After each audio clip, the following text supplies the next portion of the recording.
The truth didn't come out all at once. It slipped into my life in fragments. Small details that didn't seem important at first, but slowly began to connect into something heavy and impossible to ignore. A careless comment from an old friend of hers, a half-joking remark at a gathering, the way conversations suddenly went quiet when I walked into the room. At first, I dismissed it as paranoia. After all, I trusted my wife completely. I believed our relationship was built on honesty, that whatever past we each had was irrelevant because we had chosen each other. But once the seed of doubt was planted, it grew fast, feeding on inconsistencies I could no longer unsee. One night, unable to sleep, I replayed moments from our relationship that now felt different in hindsight. Her vague answers when I asked about her past, the way she brushed off questions with jokes or irritation, insisting that the past is the past. I had respected that boundary, thinking it was mature to focus on the present, but respect slowly turned into unease when I realized how little I actually knew. When I finally confronted the truth, numbers, names, timelines, it hit me like a physical blow. 57 men. Not a rumor, not an exaggeration, a confirmed reality that shattered the image I had built in my mind. The shock wasn't just about the number itself. It was about the realization that the woman I loved had carefully curated a version of herself for me, leaving out a massive part of her history. I felt foolish, exposed, like the only person in the room who didn't know the joke. My chest tightened with a mix of anger, humiliation, and disbelief. I questioned everything, our conversations, our intimacy, even the moments I thought were special and unique to us. Suddenly, they felt recycled, stripped of the meaning I had attached to them. Emotionally, I spiraled. I wasn't just hurt, I felt betrayed at a core level. Trust, once broken, doesn't shatter cleanly, it splinters. Every thought that followed was sharp and painful. Was I just another number to her? Had she settled for me? Did she ever see me as special, or was I simply convenient? These questions echoed relentlessly in my mind, eroding my confidence and self-worth. I found myself comparing myself to ghosts of men I would never meet, competing with a past I could never change. What hurt even more was the imbalance of knowledge. She had known everything about me, my insecurities, my failures, my past mistakes, while I had been kept in the dark about something so significant. That realization made the relationship feel one-sided, almost manipulative. I wasn't angry because she had a past. I was angry because she had denied me the truth and the choice to process it honestly from the beginning. By the time I decided to confront her, the damage was already deep. The shock had transformed into a heavy emotional weight, pressing down on every thought. I wasn't walking into that conversation as a calm husband seeking clarity. I was walking in wounded, confused, and desperate to understand how the person I trusted most could let me build a life on incomplete truth. After the initial shock settled into a dull, constant ache, a deeper realization began to surface. What truly devastated me wasn't the details of her past, but the way that past had been hidden from me while our relationship grew on the assumption of honesty. Trust is not something that collapses in a single moment. It erodes quietly, grain by grain, until one day you realize there is nothing solid left to stand on. That is exactly how it felt. Every memory I shared with her suddenly carried an invisible question mark, as if I had been living in a version of reality that wasn't entirely. I began replaying conversations from the early days of our relationship, moments where I had opened up about my own life, my mistakes, and my values. I had believed that vulnerability was a bridge between two people, something that brought them closer. Now it felt like I had crossed that bridge alone. She had listened, nodded, reassured me, all while withholding a truth that she clearly knew might matter to me. The imbalance was painful. I hadn't been given the same respect I had offered so freely. The betrayal wasn't loud or dramatic. It was quiet and deeply personal. It lived in the spaces between words, in the questions I never asked because I trusted her answers without hesitation. I felt robbed of informed consent in the relationship.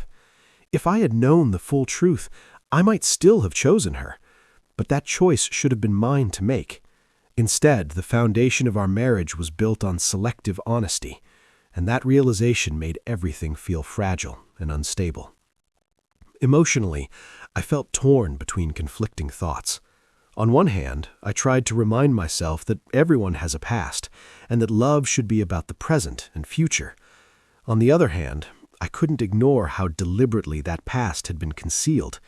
It wasn't just omission, it was a pattern of avoidance, deflection, and minimization.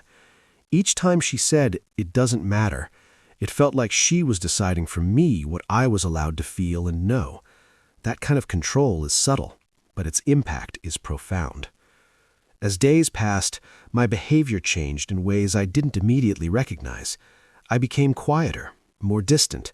I started doubting my instincts, wondering how I could have missed something so significant.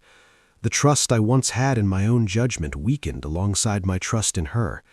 Simple interactions, her phone lighting up, her late nights, her sudden defensiveness took on new meaning. Even if nothing was happening in the present, the damage was already done. Trust, once compromised, rewrites how you interpret everything. The most painful part was realizing that love alone couldn't repair what had been broken. Love needs honesty to survive, and without it, affection becomes fragile and uncertain. I wasn't just grieving the truth I had discovered. I was grieving the relationship I thought I had. The version of our marriage that existed before this revelation was gone, replaced by something colder and more cautious. And in that space of broken trust, I began to understand that betrayal doesn't always come from an affair. It can come from the silence that hides the truth. When I finally confronted her, I expected denial, maybe tears, maybe an argument that would burn hot and then cool into something manageable. What I didn't expect was how quickly the conversation would turn into a battlefield. I chose my words carefully, trying to stay calm, explaining how I felt rather than accusing her outright. I told her I wasn't judging her past, only the fact that it had been hidden from me. But almost immediately she went on the defensive, as if my pain itself was an attack. At first, she dismissed my concerns. She laughed nervously and told me I was being dramatic, that I was insecure and obsessed with things that didn't matter. When that didn't work, her tone hardened. She accused me of invading her privacy, of digging into things I had no right to question. The conversation stopped being about honesty and became about control. Every sentence I spoke was twisted into proof that I was the problem, not the secrecy that had shattered my trust. As the argument escalated, I realized she wasn't listening to understand. She was listening to win. She brought up my flaws, my past mistakes, moments I had trusted her with during vulnerable conversations. Things I had shared in confidence were now being used as weapons. Each word felt calculated, designed to put me on the defensive and shift the focus away from her actions. The woman I thought I knew seemed to disappear, replaced by someone cold, sharp, and unrecognizable. I tried to slow things down, to remind her that this was about rebuilding trust, not destroying each other, but she refused to meet me halfway. Instead, she framed herself as the victim, claiming I was shaming her, attacking her character, and trying to control her. The more I tried to explain myself, the more trapped I felt. It was like arguing with a wall that reflected my own words back at me, distorted and hostile.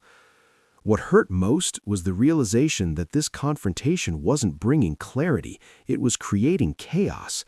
I walked into that conversation hoping for honesty, maybe even remorse.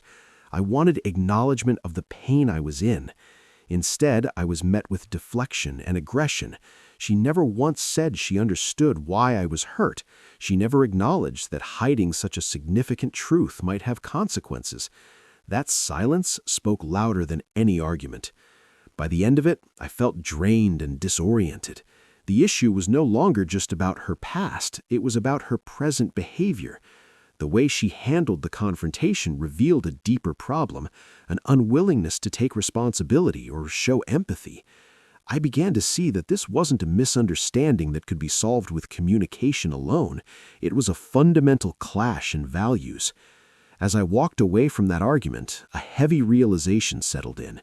If someone responds to your pain by attacking you, then the conflict isn't just about the topic at hand, it's about respect. And in that moment, I understood that the confrontation had changed everything, not because of what was said, but because of what was revealed about who she truly was under pressure. I thought the confrontation was the worst of it. I was wrong. What came after was far more disturbing because it wasn't fueled by emotion alone, it was calculated. In the days following our argument, her behavior changed in a way that made my stomach tighten with unease. She wasn't angry anymore. She was calm. Too calm.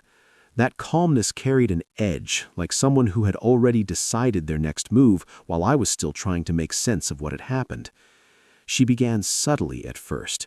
Conversations with mutual friends suddenly felt different.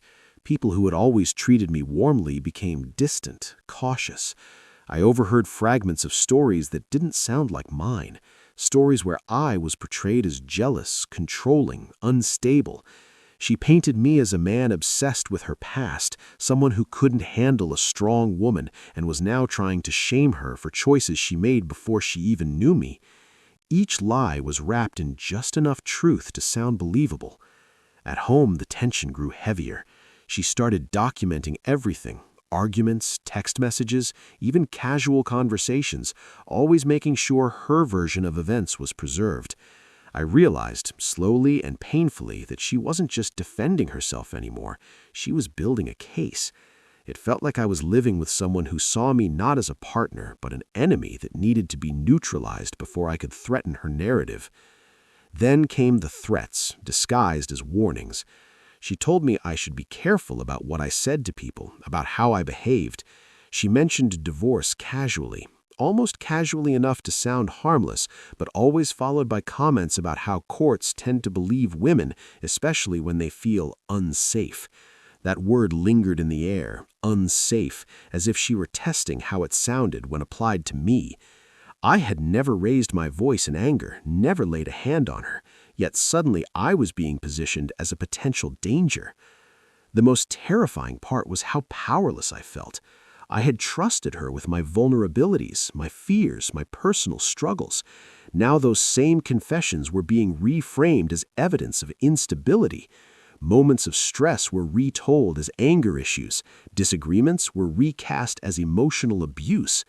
I watched my own life being rewritten through someone else's lens, and I realized how easily a reputation could be dismantled when someone was determined to destroy it. Sleep became difficult. Every notification on my phone sparked anxiety. I began questioning every interaction, every word I spoke, wondering how it might be twisted later. The woman I once loved now held the power to damage my career, my relationships, my sense of self. The betrayal had evolved into something darker, a deliberate attempt to ruin me before I could even process the truth I had uncovered. In that moment, I understood that this was no longer just about a broken marriage. It was about survival. When someone decides to protect their image at any cost, even if that cost is your entire life, love becomes irrelevant. Trust becomes a weapon in their hands. And the realization that the person sleeping beside you is capable of that kind of destruction is a fear that cuts deeper than any argument ever could. There came a point when fear stopped being the dominant emotion, and something steadier took its place: clarity. Living in constant anxiety had drained me, and I realized that if I continued reacting emotionally, I would only play into the version of me she was trying to create. I began to understand that the only way forward was to stop engaging in the chaos and start protecting myself. This wasn't about winning an argument anymore. It was about reclaiming control over my own life. I started by documenting everything quietly, just as carefully as she had. Messages, conversations, timelines, facts instead of emotions. I reached out to people I trusted, not to spread my side of the story, but to anchor myself in reality. Their support reminded me that I wasn't crazy, jealous, or unstable for feeling betrayed. I sought legal advice early, not because I wanted revenge, but because I needed to understand my position and my rights. Knowledge became my shield. As the dust slowly settled, I began to see the situation for what it truly was. Her attempt to destroy me wasn't a reflection of my worth. It was a reflection of her fear of accountability. People who are secure in the truth don't need to manipulate narratives or weaponize sympathy. That realization was painful, but it was also freeing. I stopped internalizing her accusations and started separating who I was from who she claimed I was. The emotional recovery didn't happen overnight. There were moments of deep sadness, of mourning the future I had imagined with her. But alongside that grief was a growing sense of self-respect. I learned that boundaries aren't about control, they're about self-preservation. Walking away wasn't weakness, it was strength. I chose peace over proving a point, dignity over destruction. Over time, consequences emerged naturally. Lies are heavy, and they collapse under their own weight.